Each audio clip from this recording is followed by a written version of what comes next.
So, very good afternoon, students. Today is the numerical class favorite on the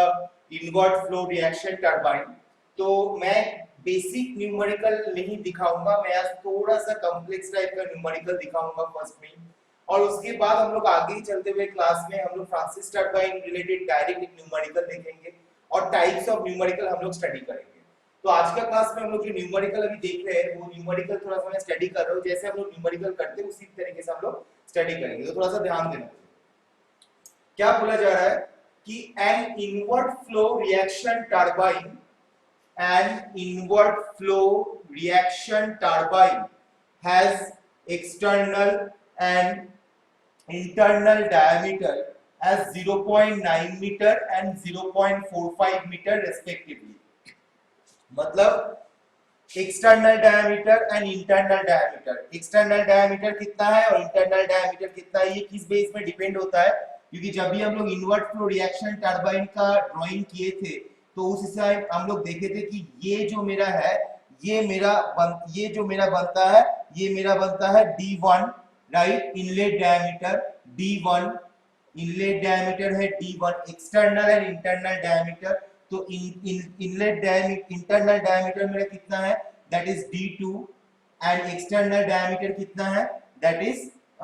D1, that is 0.9, and internal diameter है 0.45। तो ये मैंने diagram में show किया कि एक अगर सेंटर पॉइंट के बेस में अगर मैं रनर का external diameter sorry internal diameter और एक्सटर्नल डायमीटर को मैं इस तरीके से दिखा सकता हूं, ठीक है, क्योंकि तुम लोग थोड़ा सा internal invert flow reaction turbine का जो work done and efficiency derivation का क्लास को अगर स्टडी करोगे तो वहां पे भी इसी तरीके से दिखाया गया था, इनलेट एंड आउटलेट डायमीटर को यहाँ पे शो किया गया था, ठीक है। तो first line, an inward flow reaction turbine has external and internal diameter as 0.9 meter and 0.45 meter respectively, मतलब दो डायमीटर मुझे बोल दिया गया है। Second, the turbine is running at 200 rpm and width of the turbine at inlet 200 mm,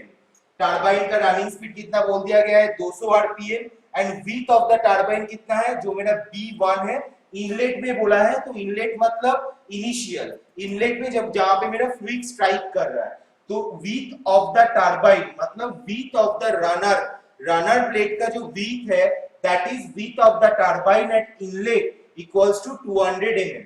the velocity of the flow through the runner is constant, the velocity of the flow through the runner मतलब यहाँ पे flow velocity basically बोल दिया गया है, तो flow velocity क्या है, इनलेट में जो फ्लो वेलोसिटी है और आउटलेट में जो फ्लो वेलोसिटी है मतलब Vf1 एंड Vf2 ये दोनों मेरा इक्वल है, जिसका वैल्यू है 1.8 metre per second is equals to 1.8 metre per second. The guide blade make an angle of 10 degree, guide blade angle मतलब मैंने पेल्टन टरबाइन के टाइम पे ही समझा दिया था कि, और जो जब मैं अनसिमेट्रिकल ब्लेड्स के बारे में भी पढ़ाया था इम्पैक्ट ऑफ जेट में, तो वहां पे गाइड ब्लेड एंगल हम लोग हमेशा अल्फा को पकड़ते हैं, अल्फा इज इक्वल टू होता है गाइड ब्लेड एंगल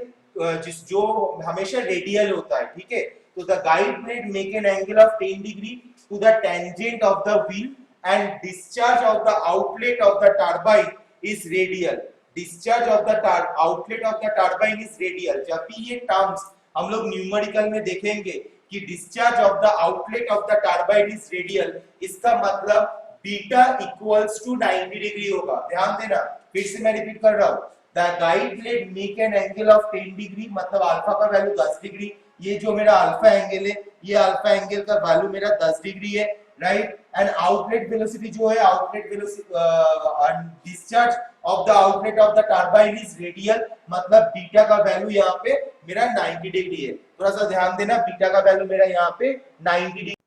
ओके। तो गाइड ब्लेड एंगल मेरा क्या हुआ, अल्फा हुआ, और मेरा जो outlet of the turbine is radial, discharge of the outlet of the turbine is radial, इसका मतलब है मेरा बीटा का वैल्यू 90 डिग्री है। देखो ड्राइंग में भी मेरा बीटा का जो वैल्यू है, ये जो मेरा बीटा है, ये बीटा का वैल्यू मेरा 90 डिग्री है, ओके। तो अभी मैं जा रहा हूं next, draw the inlet and outlet velocity triangle and determine this. क्या क्या डिटरमाइन करने बोला है, first one, the absolute velocity of water at inlet of runner, world velocity at inlet, absolute velocity मतलब v1, world velocity of eight inlet मतलब vw1, vw1 v1,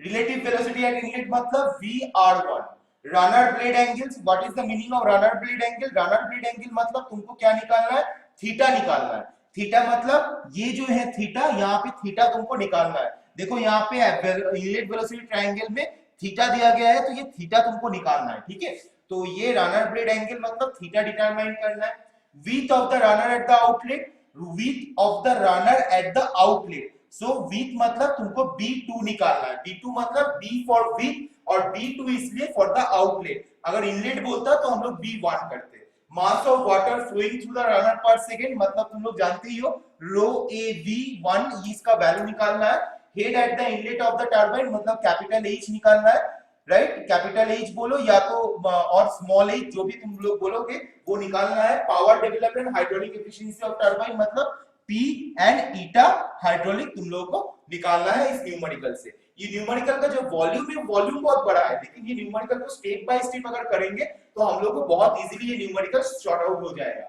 ठीक है, but पहला जो क्वेश्चन था draw the inlet and outlet velocity of triangle, इसका मतलब क्या है, अगर मान लो तुमको क्वेश्चन पढ़ने के बाद, तुम देखो पूरा क्वेश्चन पढ़ने के बाद सिर्फ एक जगह से हम लोग इनलेट और आउटलेट ट्रायंगल मेरा कैसा बनेगा वो मैं डिफाइन कर सकता हूं, first of all the guide blade make an angle 10 degree to the tangent of the wheel, मतलब 10 degree to the tangent of the wheel, अगर ये मेरा व्हील है, राइट, तो व्हील का टेंजेंट क्या होगा, ये मेरा टेंजेंट है, इसका मतलब है कि जेट कोई एक ब्लेड का कोई एक एंड में जाके स्ट्राइक कर रहा है, क्योंकि जब तक वो एंड में नहीं स्ट्राइक करेगा तब तक वो टेंजेंशियल वेलोसिटी नहीं बनेगा, तो tangent the guide blade make an angle of 10 degree to the tangent of the wheel, इसका मतलब जेट जाके ब्लेड का टेंजेंशियल डायरेक्शन में जेट जाके स्ट्राइक कर रहा है ब्लेड का, राइट, एंड दिस, तो फिर मुझे इनलेट ट्रायंगल मिल गया, अब मैं इनलेट ट्रायंगल इस तरीके से बना सकता हूं, राइट, v1 vr1 vf1 मेरा बन गया, अब तो मुझे कोई टेंशन नहीं है, लेकिन सेकेंड लाइन क्या बोल रहा है, discharge of the outlet of the turbine is radial, जब भी वो रेडियल बोल दिया हम लोग को सोचना होगा कि अच्छा रेडियल मतलब है बीटा इक्वल्स टू 90 डिग्री, तो जब भी बीटा इक्वल्स टू 90 डिग्री हुआ तब मैंने क्या बोला था कि v2 इक्वल्स टू vf2 हो जाएगा,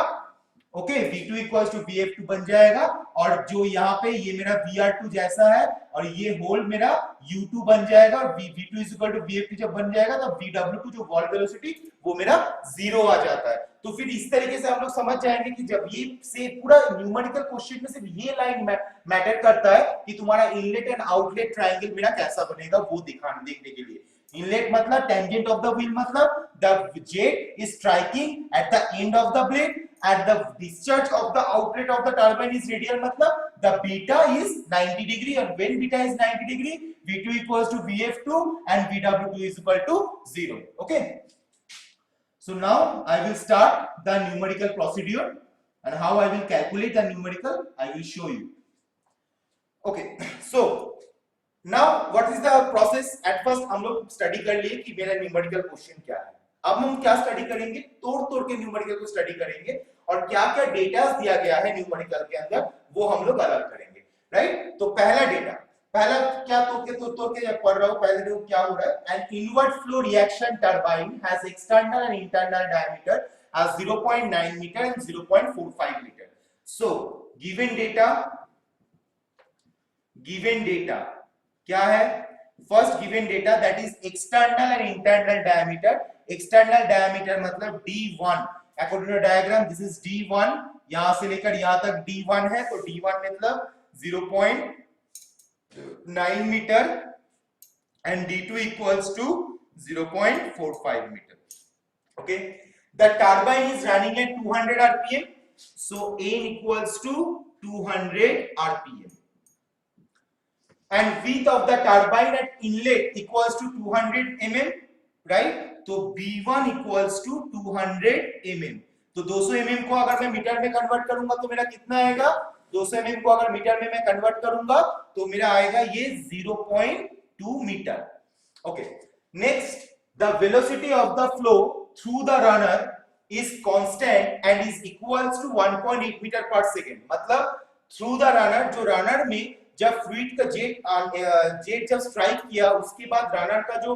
वेलोसिटी ऑफ द फ्लो है, मतलब फ्लो वेलोसिटी vf, वो दोनों साइड में इक्वल है, मतलब vf1 इक्वल्स टू vf2 है, right. So vf1 equals to vf2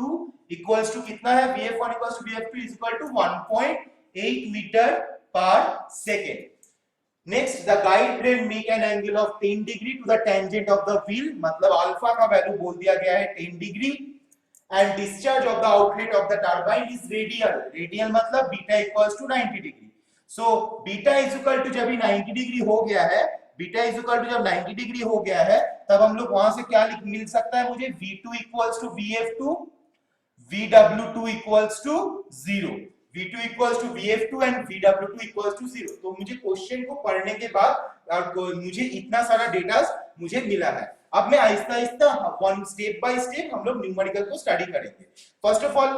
हम लोग क्या करेंगे कि हम लोग को स्पीड बोल दिया गया है, d1 d2 बोल दिया गया है, तो मुझे u1 एंड u2 मुझे डिफाइन करना है, क्योंकि absolute velocity of water at inlet of runner, इसका मतलब मुझे v1 को डिफाइन करना पड़ेगा, और जब v1 को डिफाइन करना पड़ेगा तो v1 को हम लोग को इस डायरेक्शन में तो लोग डिफाइन नहीं कर पाएंगे, उसको ऑब्वियसली उसका कॉस कंपोनेंट लेना पड़ेगा। तो कॉस कंपोनेंट जब लेंगे v1 cos alpha is equal to u1 आ जाएगा, vw1 आ जाएगा, तो मुझे u1 और u2 का वैल्यू मुझे हमेशा जरूरत पड़ेगा। तो मैं पहले क्या करूंगा, u1 और u2 का वैल्यू मैं डिफाइन करूंगा। तो फर्स्ट ऑफ ऑल u1 का वैल्यू मैं थोड़ा सा इस ढंग से कर रहा हूं ताकि, क्योंकि मेरा बोर्ड में ज्यादा जगह नहीं है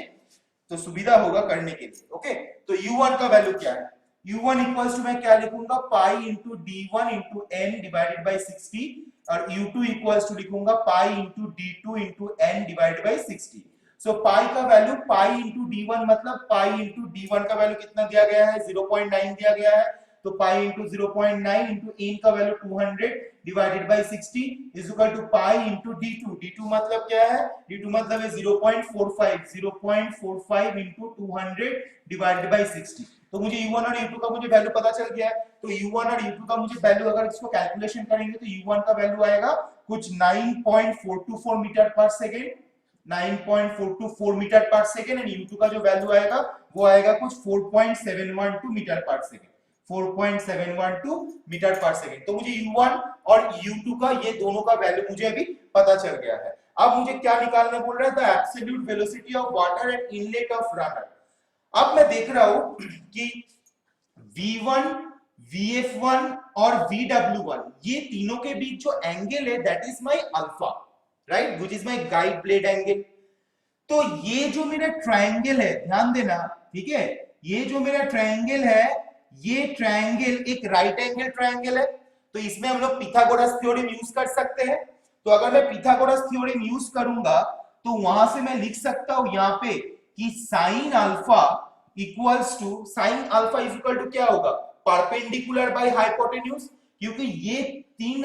ट्रायंगल अगर राइट एंगल ट्रायंगल है, इसमें vf1 का वैल्यू मुझे पता है, देखो vf1 is equal to vf2 is equal to 1.8 metre per second, और मुझे v1 का निकालना है, अल्फा का वैल्यू पता है, तो मैं ऑब्वियसली sin अल्फा लेके निकाल सकता हूं। तो sin alpha is equal to मेरा क्या होगा, परपेंडिकुलर बाय हाइपोटेन्यूज, तो vf1 divided by v1, so sin of 10 degree is equal to vf1 divided by v1, so v1 is equal to 1.8 divided by sin of 10 degree, so v1 का value कितना आएगा, v1 का value मेरा आएगा, तो calculation करने के बाद v1 का जो वैल्यू आएगा that is 10.365 metre per second, 10.365 metre per second. तो मुझे v1 का वैल्यू मुझे मिल गया, मतलब ये क्वेश्चन नंबर 1 मेरा कंप्लीट। अब question number 2, wall velocity at inlet, मतलब vw1, ये मुझे निकालने बोला है। अब vw1 मैं कैसे निकालूंगा, vw1 को निकालने के लिए मैं कर सकता हूं, देखो ये v1 और ये vw1 दोनों के बीच कितना एंगल है, अल्फा एंगल है, राइट। तो मैं बहुत तरीके से मैं निकाल सकता हूं इसको, लेकिन मैं जो बेस्ट वे है वो मैं कर रहा हूं, दोनों के बीच एंगल है अल्फा, जो जिसके साथ एंगल करता है वो क्या बनता है, cos अल्फा बनेगा या cos थीटा, जो जैसा एंगल रहेगा, तो यहाँ पे अल्फा है तो वो क्या बनेगा, cos बनेगा। तो मैं लिख सकता हूं according to the triangle, inlet triangle vw1 is equal to v1 cos alpha, ये मैं लिख सकता हूं। देखो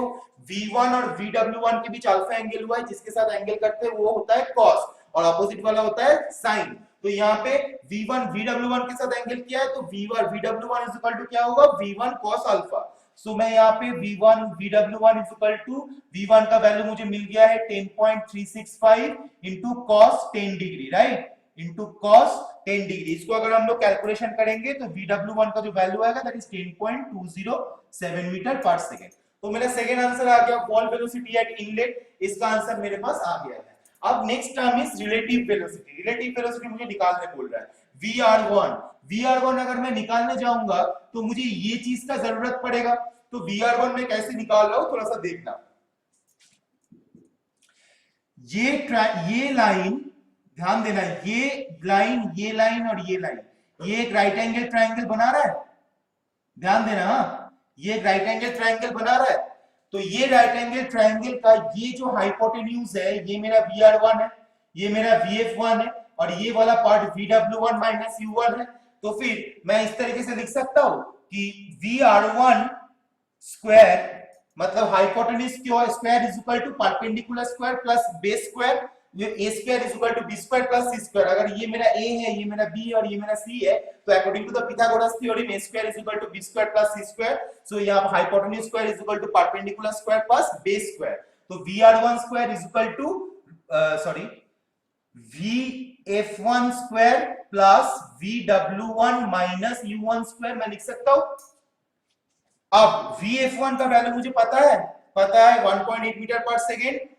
सो 1.8 होल स्क्वायर प्लस VW1 का वैल्यू पता है, देखो यहाँ पे अभी थोड़ी देर पहले निकाले VW1, सो 10.207 माइनस U1 का वैल्यू मुझे पता है, U1 का वैल्यू हम लोग यहाँ पे निकाले 9.424 होल स्क्वायर। इसको अगर हम लोग कैलकुलेशन करेंगे तो VR1 का वैल्यू कितना आएगा, VR1 का वैल्यू आएगा VR1 square is equal to some कुछ वैल्यू आएगा। इसको अगर हम लोग टोटल होल रूट अंडर करेंगे, रूट अंडर अगर ये वाला टर्म्स को अगर करेंगे तो ये मेरा कुछ आएगा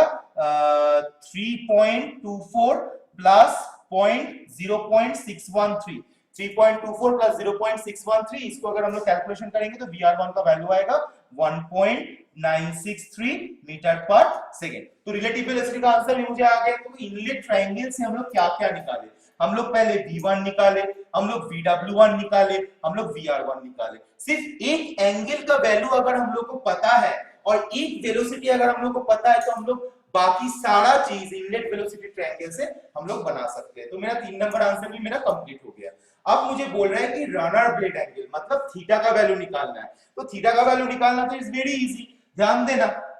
ये एक ट्रायंगल है, राइट, ये एक राइट एंगल ट्रायंगल है। VF1 पता है सर 1.8, VW1 माइनस U1 ये वाला वैल्यू, ये जो बेस वैल्यू ये मेरा पता है, हाँ पता है सर, VW1 से अगर U1 माइनस करेंगे तो ये आ जाएगा। और VR1 का वैल्यू पता है सर, अभी तो निकाले VR1 का वैल्यू। तो हम लोग कैसे निकालेंगे थीटा का वैल्यू, हम लोग निकालेंगे कि कोई भी चीज करो tan थीटा ही लिख दो, tan theta is equal to VF1 divided by VW1 minus U1, right. तो यहां से मैं लिख सकता हूं theta is equal to tan inverse of 10, VF1 का वैल्यू कितना था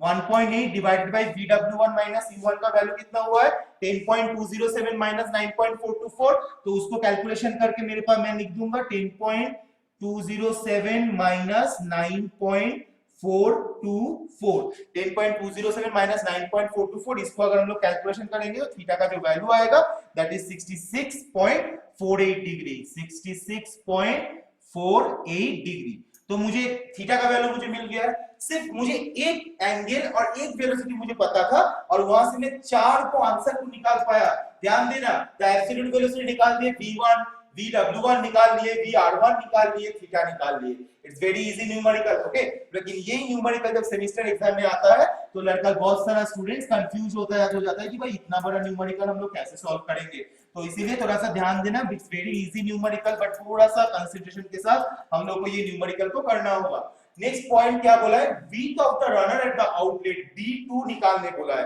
अब हम B2 कैसे निकालेंगे वो थोड़ा सा ध्यान देंगे। B2 निकालने के लिए हम लोग को क्या चाहिए, B2 निकालने के लिए हम लोग को चाहिए फाई, क्योंकि फॉर्मूला एक है कि pi D1 B1 VF1 is equal to pi D2 B2 VF2। ये एक फॉर्मूला है विड्थ निकालने का, ठीक है। तो उसके पहले हम लोग क्या करेंगे, हम लोग को पहले फाई निकालना बहुत जरूरी है। फाई कहां है, ये मेरा फाई है, तो मैं फाई कैसे निकाल सकता हूं, देख रहा हूं,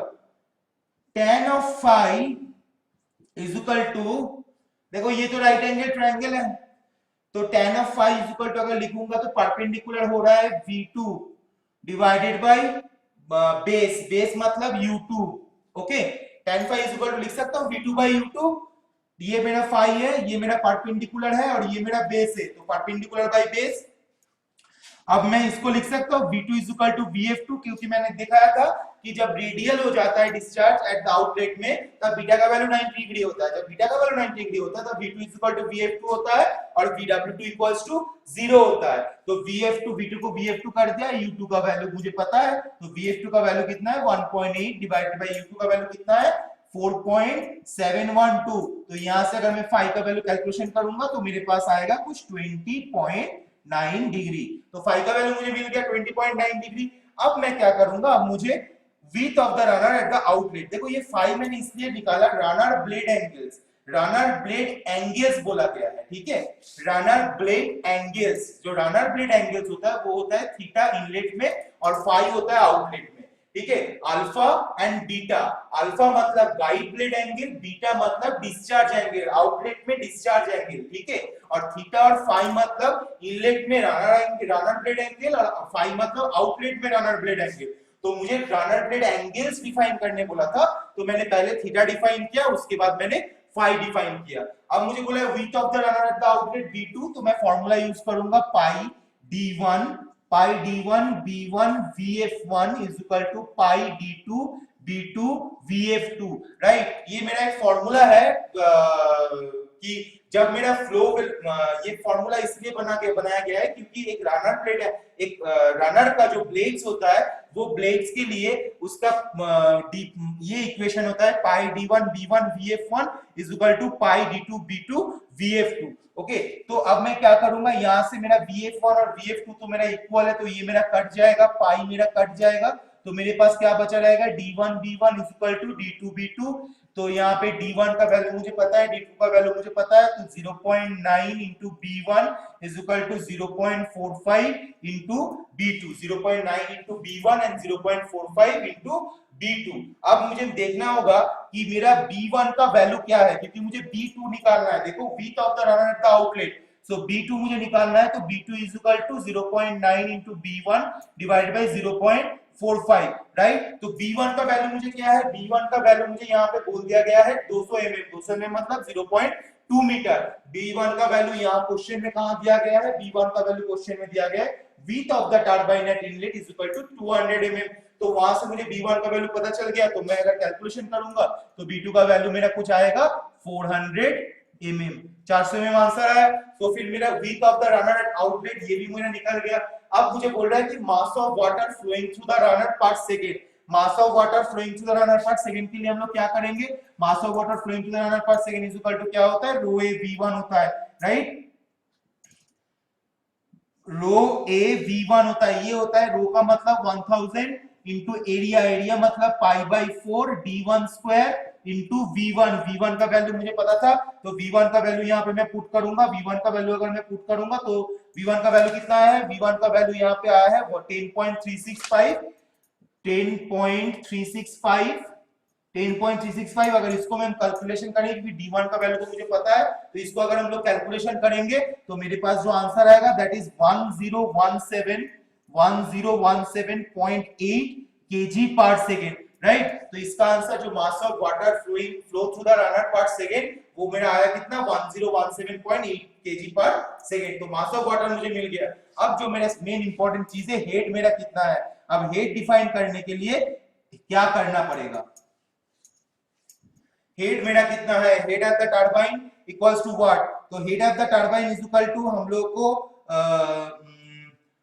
कैसे हम लोग निकालेंगे वो हम लोग थोड़ा सा अभी देखेंगे कि हेड हम लोग को कैसे डिफाइन कर, तो हेड हम लोग कैसे डिटरमाइन करेंगे, हेड डिटरमिनेशन का एक फॉर्मूला है, देखो जैसे पेल्टन टरबाइन का कुछ डिजाइन पैरामीटर्स था, ठीक है, तो वैसे इनवर्ट फ्लो रिएक्शन टरबाइन का भी कुछ डिजाइन पैरामीटर्स है, जैसे हम लोग ये वाला जो इक्वेशन निकाले पाई d1 b1 vf1 is equal to pi d2 b2 vf2, right, तो ये मेरा कहां से आया, ये मेरा आया था डिस्चार्ज ऑफ द टरबाइन से, ठीक है। तो वही कुछ design parameter invert flow reduction radial reaction turbine का भी कुछ डिजाइन पैरामीटर्स है जो हम लोग का सिलेबस में उतना जरूरी नहीं है, इसलिए मैंने नहीं करवाया। अगर हम लोग मुझे बोलोगे तो मैं नेक्स्ट क्लास में उसको ऑब्वियसली फिर से दिखा दूंगा, क्योंकि मैं फ्रांसिस टरबाइन का भी मुझे न्यूमेरिकल में आगे जाना है। तो ये बेसिकली और एक जो नया फार्मूला हम लोग के सामने इंट्रोड्यूस होने जा रहा है, that is head at the inlet of the turbine. इसका फार्मूला क्या है? H equals to VW1U1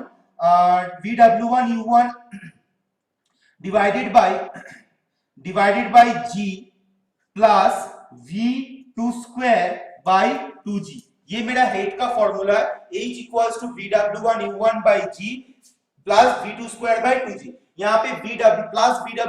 VW2U2 होना चाहिए था, लेकिन हम लोग मैंने क्या बोला, बीटा जब 90 डिग्री है तो VW2 का वैल्यू तो 0 हो जा रहा है, इसलिए यहाँ पे VW1U1 प्लस VW2U2 नहीं हुआ क्योंकि VW2 का वैल्यू 0 हो गया। तो H equals to VW1U1 by G plus V2 square by 2G। इसमें इसका वैल्यू मुझे पता है, U1 का वैल्यू पता है, G का वैल्यू पता है, V2 का वैल्यू पता नहीं है, लेकिन V2 इज इक्वल टू क्या है according to the diagram, beta जब 90 डिग्री होगा तो V2 मेरा क्या है, V2 मेरा VF2 है। जब V2 मेरा VF2 तो V2 का वैल्यू मुझे पता है क्योंकि VF2 का वैल्यू 1.8 मीटर पर सेकंड बोल दिया गया। तो यहां से अगर H का कैलकुलेशन करेंगे तो इसका आंसर आएगा कुछ 9.97 मीटर। तो मेरा head at the inlet of the turbine ये मेरा डिफाइन हो गया। लास्ट जो डेटा बचा हुआ है वो है मेरा power develop and hydraulic efficiency of turbine. This one, power develop and hydraulic efficiency of turbine. Pelton turbine का न्यूमेरिकल में पावर तुम लोग डिफाइन किए ही थे बहुत आराम से। तो यहाँ पे जो पावर है, power equals two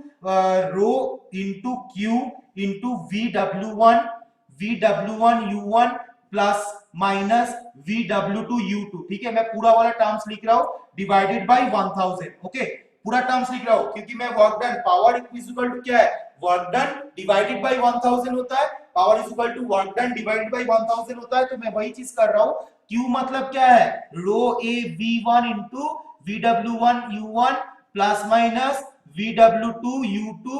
divided by 1000। But VW2 का वैल्यू क्या है, VW2 का वैल्यू तो 0 है, तो VW2 का वैल्यू 0 होगा तो ये वाला टर्म सिर्फ रो A V1 into VW1U1 bye 1000। यहाँ पे अगर मैं वैल्यू बिठाऊंगा, VW1 का वैल्यू पता है, U1 का वैल्यू पता है, रो A V1 सबका वैल्यू मुझे पता है। तो मैं पावर का यहाँ पे अगर वैल्यूज को अगर पुट करूंगा तो मेरा जो पावर आएगा दैट इज 97.9 किलोवाट। ठीक है, तो फिर मुझे पावर का वैल्यू, इक्वेशन में पावर का वैल्यू मुझे आ गया। अब मुझे अगर पावर का वैल्यू आ गया तो मुझे एफिशिएंसी निकालना है। तो एफिशिएंसी मतलब क्या है, एफिशिएंसी बोला है, हाइड्रोलिक एफिशिएंसी बोला है। So eta hydraulic equals to VW1U1 divided by G into capital H। VW1U1 divided by G into capital H। VW1 का वैल्यू पता है, U1 का वैल्यू पता है, G का वैल्यू पता है, कैपिटल H का वैल्यू हम लोग निकाले अभी, यहां से निकाले 9.97। तो इसको अगर हम लोग कैलकुलेशन करेंगे तो ईटा हाइड्रोलिक एफिशिएंसी जो होगा that is 98.34%। But actual industry में ये बेसिकली पॉसिबल नहीं है क्योंकि 98.34% एफिशिएंट हाइड्रोलिक एफिशिएंसी,